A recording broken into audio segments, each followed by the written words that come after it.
The Spinoff Podcast Network. Are you making the most of your KiwiSaver investment? Generate is an award-winning KiwiSaver provider with a track record of strong long-term performance. Making a smart decision now could add tens of thousands of dollars by the time you reach retirement. Book a no-obligation chat with a Generate KiwiSaver advisor today at generatekiwisaver.co.nz/get-advice. A copy of the product disclosure statement is available at generatekiwisaver.co.nz. The issuer of the scheme is Generate Investment Management Limited, and of course, past performance does not guarantee future returns. Host the ultimate backyard barbecue with Whole Foods Market. It's the Hot Grill Summer event through July 16th with sizzling sales on no antibiotics ever boneless beef ribeye steak and beef New York strip steak. Plus, check out sales on sustainable wild-caught Alaska sockeye salmon, organic strawberries, and more. In a hurry? Choose grab-and-go favorites like picnic salads and sushi, plus plenty of cooler-friendly beverages. Make it a hot grill summer at Whole Foods Market. Was that a vocal exercise or were you gagging, thinking about having to do a whole podcast about this? Yeah.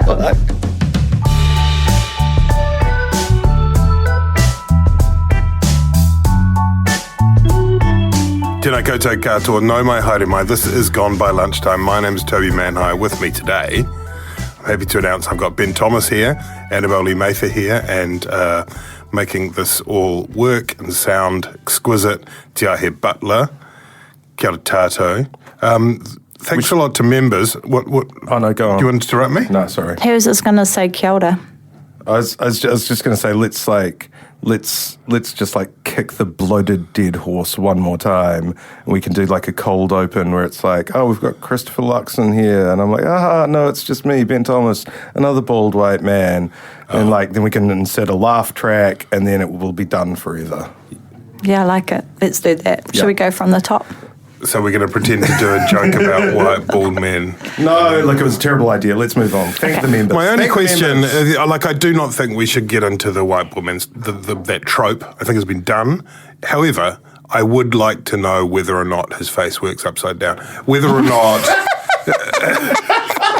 That is the only question that has not been asked. He's faced a flurry of questions, maybe 60,000 questions this morning, yesterday afternoon. No one has asked him whether or not his head works upside down. Well, I've got to, speaking as part of the community, when I started... Which community, though?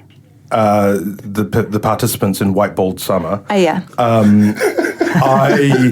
When I was having my stuff headshot taken, when I started doing a column for them, I went in and, they were like, we can do professional shots. We need to get we need to get a whole bunch. We need front on, facing left so that, that goes, if your column is on the right-hand side or whatever, facing right, a couple from, interesting angles. So we'll take a few dozen, get the best ones. And I'd shaved before I went on. I went in, I didn't have my customary manly goatee. And he took one shot and then another shot and he was like, we're done. And I realized it just looks the same from all angles. It's just an orb. A beautiful sphere. just that Dubai orb. Just hands reaching out to a glowing symbol of political power and inner knowledge. Anyway, sorry, that's... Anyway, yeah. It's a slight spoiler you've offered there by mentioning, because I thought we would this morning, and it's 9 a.m. on Wednesday, December the 1st. Punch and a punch for the first of the month, and no returns for the day. 2021. And we're going to exclusively announce the new leadership of the National Party. What have you been hearing? I can't reveal my sources. But would you like to open the envelope, Annabelle, and announce the new leadership team? Okay. Pass it to Ben. Yeah, it says here, Luxon edging ahead. That wasn't a Simon Bridges joke. And the deputy... Word on the street is it's looking like Nicola Willis. The new leader of the National Party is Christopher Luxon, or Chris Luxon, or Christoph Luxon, depending on how you wish to call him, and the deputy, Nicola Willis. So we've got an Auckland-based social conservative and a Wellington-based social liberal. Two people, both who I think you could say are they mentees, if that's a word, of John Key. We have Team Key. I feel suddenly like the future is brighter again. I feel suddenly like we're on the cusp of something special. It was very John Keyish. I feel much more ambitious for New Zealand immediately. I feel that, we need to return the focus to the economy, concentrate on lifting productivity and well-being for all New Zealanders. I actually agree with him. I went when I was driving here, I saw like $2.80 for 91. Mean. At Mobile. Never happened under Judith Collins. Never happened. Judith Collins sent in the army to keep the pipelines running from Marsden Point. I mean, if this was Judith Collins, we would have a military-backed coup against the oil companies already. And instead, here we are, floundering. That the tide has gone out. I can no longer swim entirely in petroleum. But the tide has come in. The tide has come in. I mean, let's address that. Let's do the science first. Christopher Luxon announced that the tide has come in, which will ride all boats, and the tide will never go out. No, that's right. He's going to blow up the moon. He is going to call, what's the guy's name, Peter Beck from Rocket Lab, and destroy our oldest foe. The moon. The moon. Annabelle, it's just less than a week ago. Like this time last week, Judith Collins was the leader of the National Party. I wouldn't say she was stably the leader of the National Party. However, we were sort of thinking, I think, mostly that it was unlikely to see any coup before the year's end. And then to run through very quickly what happened, the Wednesday evening, there was that press release that came out that referred to historic complaints about Simon Bridges that had been made 5-6 years ago by Jackie Dean, relating to him talking about sexual techniques for... That may or may not have been a complaint. Can we not talk about it anymore? I don't want to talk about it anymore. No, we're not going to talk about it anymore. Maybe a little bit more. And... Simon Bridges declared the following morning he was demoted, stripped of his portfolio responsibilities, and then the next morning he said it was a desperate act by someone desperately clinging onto the leadership, which seems almost certainly true. Jackie Dean subsequently said she had been part of some political power play. There was a no-confidence vote in Judith Collins, and that created a vacancy. So whereas before it looked like the story was going to be that Simon Bridges was gathering together a sufficient coalition within caucus to create a different kind of brighter future, then suddenly the vacancy was open and suddenly Christopher Luxon was in the picture and others were in the picture for a while then too. 4 days of horse trading and phone calls and whatever else. And then we were expecting at 12:30 yesterday on Tuesday, it was looking like it was going to be a vote in caucus. A dance-off. A dance-off in caucus. And then what happened? And then obviously some cuddly conversations were had and, brows were smoothed and there was some gentle affy-affies. Orbs were. Yeah. And stroked. Simon announced he was withdrawing from the race and putting his support behind Christopher Luxon. Yeah, I think the Bridges camp, who I think we all understood were probably a little behind, played that reasonably well in that they made it quite clear or created a narrative, which was probably correct, that Luxon was going to be pushed over the top by Judith Collins and her coterie of sort of over-promoted factional allies. And obviously that would have been a terrible way for Luxon, to get the leadership in a contested vote and installed by a leader who has just completely lost the confidence of her caucus through her actions of the previous week. So it was, all of the sort of party grandees, in particular John Key, who has no formal role with the party, but is still seen as a very sort of influential figure. After presiding over the Golden like Years the Yoda. Yeah, but like the young, sprightly Yoda, the one who's out on the golf course and doing backflips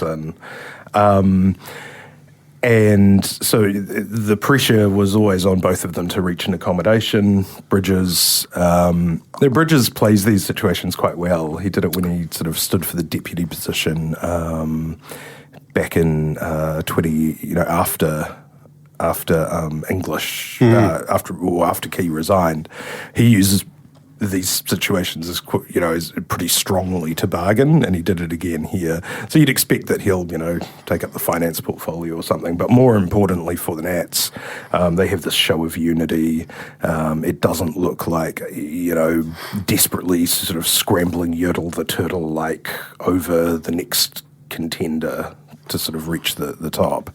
And the Nicola Willis part of that equation is important, isn't it? Because Luxon acknowledged, I think it was during the press conference, that had been part of the pitch pretty well from the start. So when he was making the calls through the weekend to the other 32 MPs, the proposition was not Chris Luxon and who knows what. It was Luxon plus. It was Luxless. Should we go Luxless?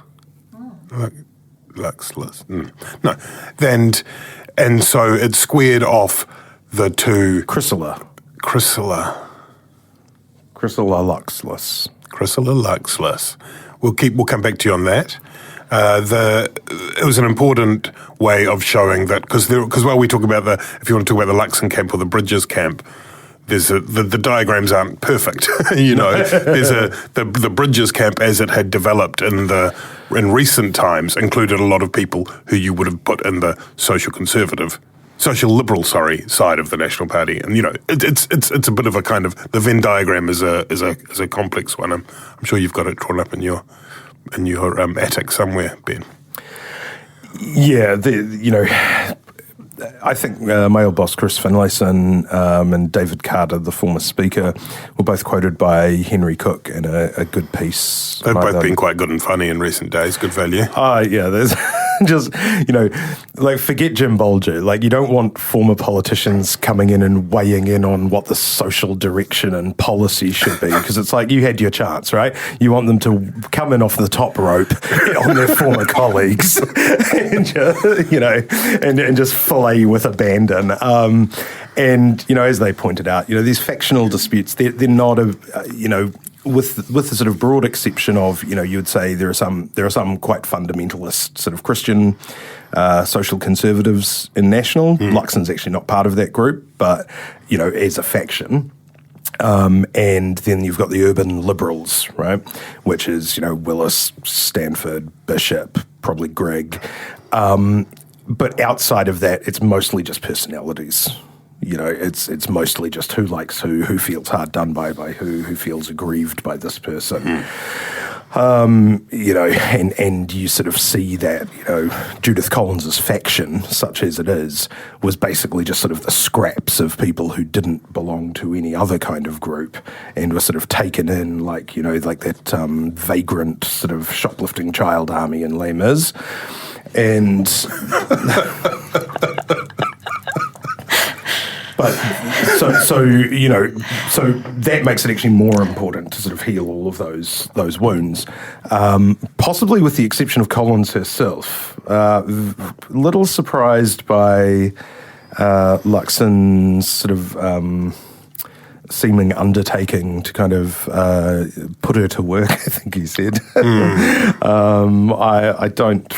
I don't know how keen many of her colleagues will be for that. Yes, he said that all three former leaders, and I did some maths on that. That's one of the factions. And one of the factions is post former leaders. There are 33 people in the caucus at the moment, and I think something like 21.7% of the current caucus have been leader or deputy leader at some point. Yeah, so four of them have been or are currently leader. Yeah, and there are three, and within the last 2 years, there are two more who've been deputy leader who've since quit politics. So we're talking 9. This is Gone By Lunchtime. We will be back in a tick. Host the ultimate backyard barbecue with Whole Foods Market. It's the hot grill summer event through July 16th with sizzling sales on no antibiotics ever boneless beef ribeye steak and beef New York strip steak. Plus, check out sales on sustainable wild-caught Alaska sockeye salmon, organic strawberries, and more. In a hurry? Choose grab-and-go favorites like picnic salads and sushi, plus plenty of cooler-friendly beverages. Make it a hot grill summer at Whole Foods Market. I'm Toby Manhire, and this is Juggernaut, the story of the fourth Labour government. A podcast in 6 parts. Doesn't give my opponents much time to run up to an election, does it? This nation is at risk. What do you think you're up to now, you perverted little liar? I could smell the uranium on it as you lean towards it. There's a radical overhaul in the history of New Zealand's administration. Juggernaut, the story of the fourth Labour government. Made with the support of New Zealand On Air. Listen now on the Spinoff or wherever you get your podcasts. Anyway, that issue of Judith Collins, Annabelle, is an interesting one because we had the pledge, one of the big pictures in the press conference and thereafter is reset, draw a line, turn a page, put it in a sack with some bricks and chuck it to the bottom of Wellington Harbour, stab it through the heart with a wooden stake. We are moving on from these 4 years. I mean, it was very clear and there was no attempt to soften that. Luxon was absolutely, I'm a breath of fresh air, this is the new national. To do that and then in the next breath to say, and Judith Collins will be an important part of my team is hard to reconcile.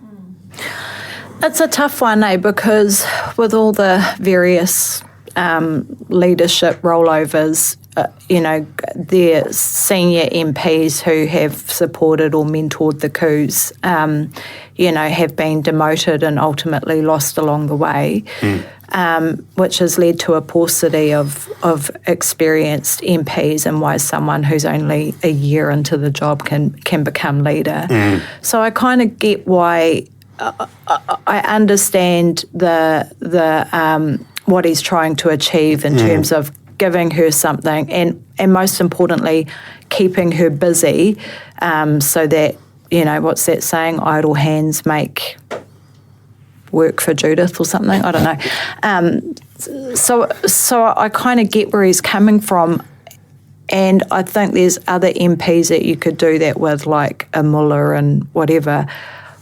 I think that in the case of Judith, though, she's probably the most dangerous person to apply that tactic with, because I think that it will be very difficult for her to resist the temptation to cause trouble. Last week was such an indictment, I think, on Collins' behaviour in her caucus. I think if she was tipped over by Bridges, in the course of a normal, ordinary coup, you might be able to sort of credibly get away with that. But just the sort of internal warfare that she showed she was practicing last week and, mischaracterising the position of the board, bypassing caucus, at the very least, exaggerating and weaponising claims, in a way that I think would have been particularly distasteful to the National Party caucus.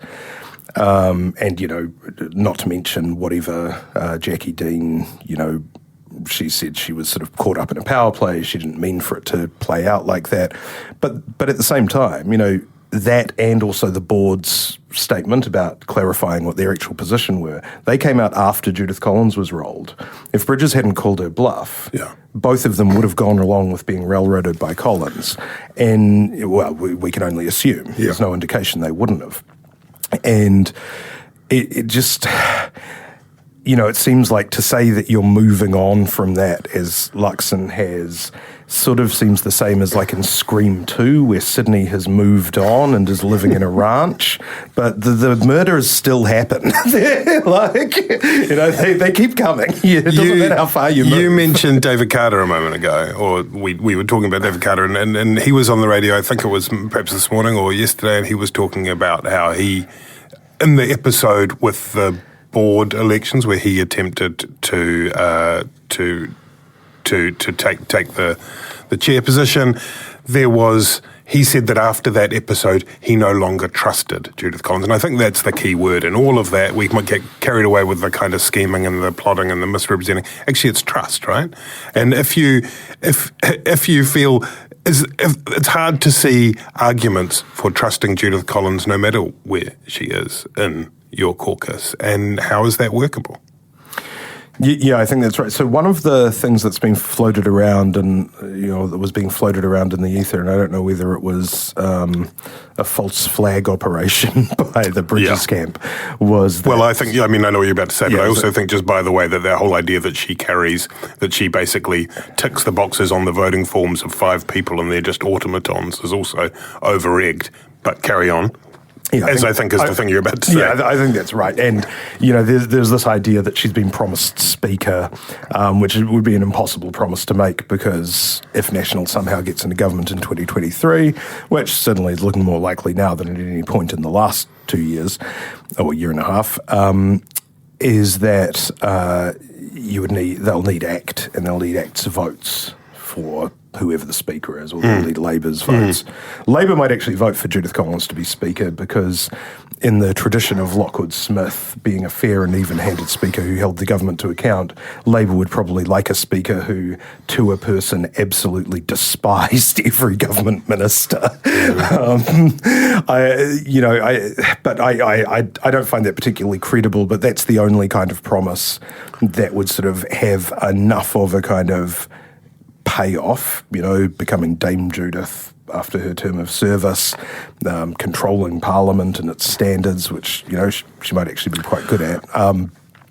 That's the only sort of thing that you could, promising her corrections spokesperson, that's not going to help in any way. I think you go. I was just going to say, I would have thought that after the events of last week, that she would have potentially been expelled and by the party, and I'm just, is there a reason that they haven't? Like, are they actually not able to, or do they lack the experience to figure out the moves to do that? Or I would have thought that when you misrepresent your board's position and kind of shock your caucus with a move like that there would have been some more serious repercussions outside of just losing the leadership.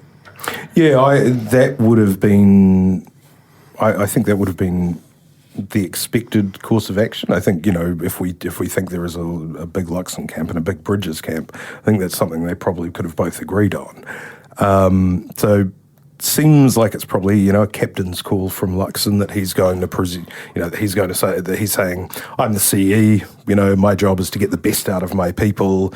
I'm going to put Judith Collins, the head of people and culture, on a performance management. But you see, this is where it comes to the difficult thing, because I'm sure that there were arguments that against the expelling from the party, which are to do with the convoluted nature of doing that, with going up against someone who is a lawyer who does have lots of loyalty still built in. It's incredibly complex, and so normally what happens is you make their life uncomfortable. Well, famously, you can expel them from the caucus without expelling them as an MP. Sure, which is sort of what happened to Muller, but they still remain in Parliament, right? That's right. In the far and to get them out of the party is another. Normally, and what a CEO would do in that situation is they would make that person's life kind of boring and uncomfortable, and they would delegate the issue with that difficult staff member, I imagine, to somebody in HR. And it would be, basically you'd find that actually the simplest thing would be if you moved somewhere else. And so it's just different, right? Like it's the CEO thing to move on to that. The CEO thing is a challenge. One of the things that he said in his press conference was that he was used to dealing with underperforming companies, which some people may and turning around underperforming companies, which Rob Fife his ears might have pricked up at the sound of that. I thought that was a strange joke. New Zealand was the most trusted brand in New Zealand when Luxon took over. Well, he also Unilever Canada, famously, I don't know what happened to Unilever Canada, but although I will say, David Seymour has a lot of Canadian background too, and perhaps that will be something they can bond over, over some maple syrup. He once David used to Seymour and live in a hut for a think tank in Regina, Saskatchewan. Yes, he did. He and had a strong Canadian accent, and that's right. Actually, when he came back, he did. So anyway, that idea of like turning around companies, like even if we accept that to be true, it's different. And there was one. It made me think of one element in one of the few media interviews that preceded the last 24 hours with Luxon was that Claire Trevette did in the Herald, in which there was a nice little kind of interchange in which he talked about how he was going to, get out there and understand the needs for stakeholders. And she said, "Do you mean voters?" And he said, yes, or even people. Did she say? He said yes. And as Annabelle, that is one of the challenges, right? Like, he's obviously a very smart guy. Politics is different to... Well, the thing about CEOs is that one of their skills is that they're used to moving through industries. So, you might go from, I don't know, airlines to cosmetics to footwear to whatever. But interestingly, from what I've seen of his CV, it looks like he's only really had 2 major roles. 18 years at Unilever and in New Zealand. There's not been a whole lot of churn from what I've seen of him moving through industries. And the thing is that, he's probably set a land speed record for MPs becoming a leader outside of those sort of minor parties that get voted in. And it's been 12 months, but it kind of hasn't really, because, spent a lot of time in lockdown, so he's probably still learning the layout of Parliament. So I still think that he's a high risk choice. Yes. And I think over the next 6 to 12 months, he could very well stumble, and we may end up in another Muller situation. I think that New Zealand thinks that they're getting a Rob Fife. Well, the National Party thinks they're getting a Rob Fife / John Key, but I'm not sure that he has the same EQ and communication skills that a John Key had. Although he performed very well in the stand up yesterday, but I think and he in the course of the last. Well, since that press conference, which was, 4:30 yesterday, so in the last, 18 hours, he's actually had more media appearances than even Ben Thomas, which is quite an impressive feat in itself. He's done generally pretty well in those. There was one stumble in the RNZ interview this morning, which 7 houses was put to him, and his answer was a bit... drawn out. Definitely tell the answers that he's been prepped for, or that he's prepped for, and the ones that he hasn't. Now, with all politicians, there's an element of that, but it's particularly clear. So, for instance, when he was asked about, you have 7 houses. It wasn't even really a question. It was more just kind of putting this proposition to him during the housing crisis. Yeah. And he sort of said, well, it's part of my investment approach. It's just personal matter. It's who hasn't got 7 houses? 7 houses? 7 houses. I got the least houses of anyone I know. Why do you own 7 houses? Well, it's because I... but then he was asked about, what do you think about gay marriage? And just immediately look, everybody has the right to love whoever they want. I would have supported it. I'm totally in favour. Love. but then, ill-prepared for what I thought was actually pretty dicey sort of line of questioning from RNZ about, whether he believed in speaking in tongues or whatever. Well, can we talk about the religion? Because I've got some quite big concerns about that, and I'll explain those, which are that he has not been to church for 5 years. Yeah. That's not good. He should... But he's not a Catholic. He said he's just a Christian without a denomination. Yeah, but 5 years is a long time. He doesn't need to. He doesn't need to be at the sacraments. Church. Judith Collins was there a lot during the campaign. Well, once that we know of. I think excommunication. I'll tell you what happened 5 years ago, and I'm not saying they're linked. It just might be an interesting coincidence. Is 5 years ago John Key resigned from politics. And maybe, I'm just throwing it out there, maybe at that point, Chris Luxon stared at the heavens and said, "You are dead to me, God." I'm just throwing it out there. Good theory. Annabelle, is there anything in what you saw there that you think that will make the government, will make Jacinda Ardern and Grant Robinson particularly concerned? I think that they probably would have preferred a Simon Bridges leadership just because, better the devil you know and all of that stuff. The other thing I was going to say about Luxon is in terms of their new leadership, we've got a Wellington MP and a Wellington-based MP and an Auckland-based MP, which means that they're going to have to work hard in terms of building up their mana and credibility in the provinces. And it should be remembered that, I think Shane Jones was threatening Chris Luxon's life a few years ago when he ended all of those provincial routes. So I think there'll be an interesting point. A little bit of mahi to be done there as well. That's right, and David Seymour obviously has a pretty good grip on a lot of the rural groundswell team at the moment, but it's New Zealand First would not be disappointed, would they? As you see, Shane Jones was on the radio this morning. Winston Peters is now popping out the press releases every couple of days. Having that territory available to them suits them quite well, you would have thought. Yeah. What about... remember Todd Muller got, about an 8-point bump when he finished and when he became leader. Right. So I barring any catastrophes, especially given the state of the government's response to COVID right now, the sort of uncertainty over the traffic light system and how summer will play out, and the large number of voters who have already defected to ACT, but a lot of them are national voters. I think you would be hoping for a pretty significant honeymoon period for Luxon. He's performed creditably, sort of well. Still not a lot of evidence that he's the next John Key, but not a lot of evidence that he's the next Todd Muller either. So. It felt like there did feel like a breath of relief that came out across the board from the National Party and beyond. That's not enough. I think we'll get a much better read of him when and what he stands for and what type of leader he is when we see the reshuffle. Yes.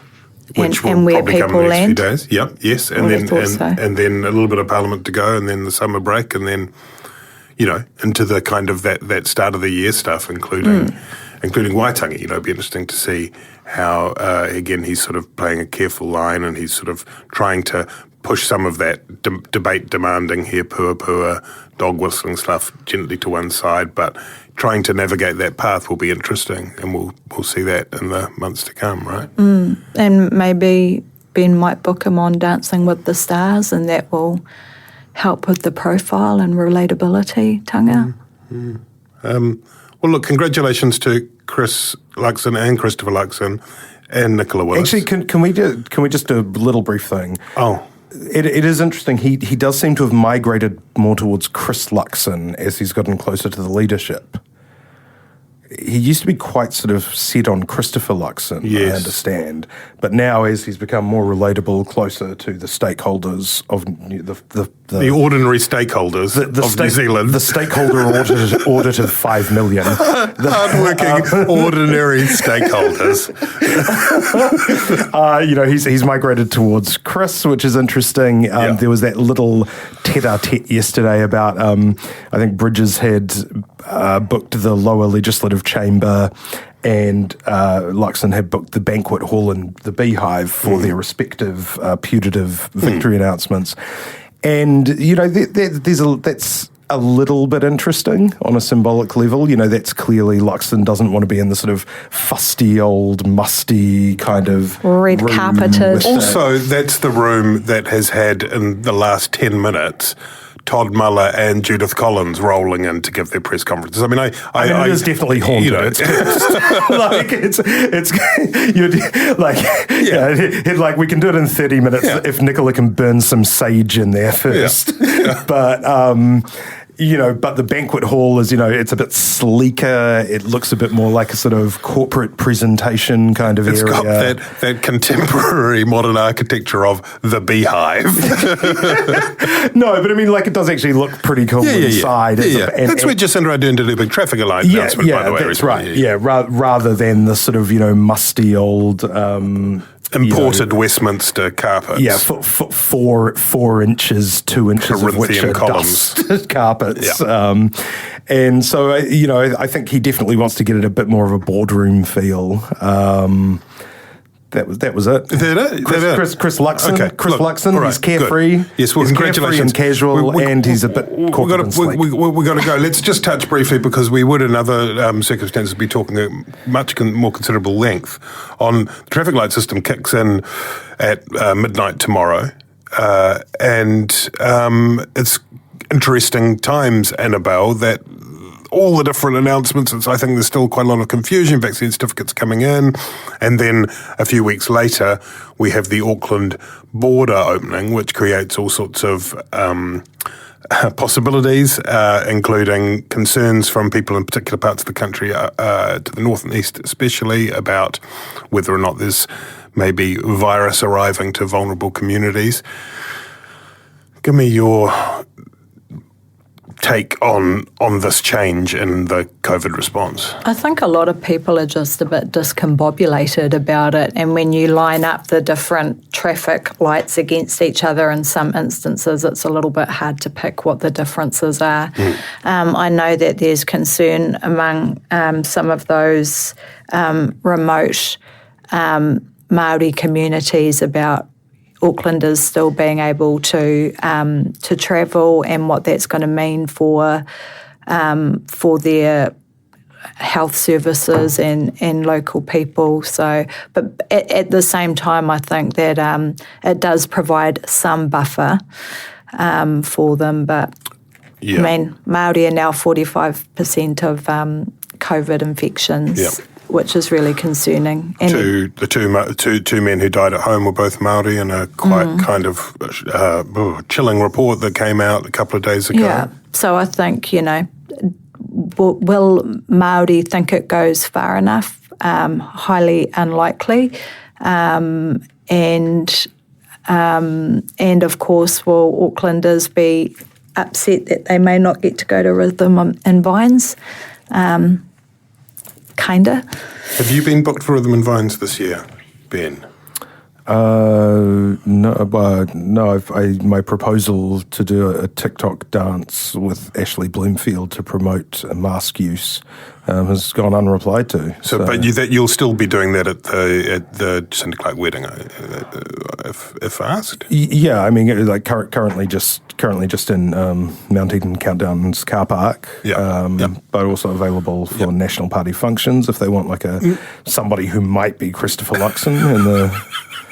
If they haven't seen Christopher Luxon in real life and they're not sure about proportions, they might or if you just put me far away in the corner, like a long way away, they might be like, that's Christopher Luxon. Only in the National Party can a bald, middle-aged white guy call himself a fresh new face. Finally, some representation. I feel as though we've come full circle. Have you got anything to say about traffic lights? Full circle, just like. Just like. I didn't mean to. I apologise. Okay. Everything sounds like a Simon Bridges joke or a white bald pun. Are we done? Yeah, done. I'm so done. Just, thank you, Spinoff members. Thank you, Ben. Thank you, Annabelle. Thank you, TR here. Kia ora.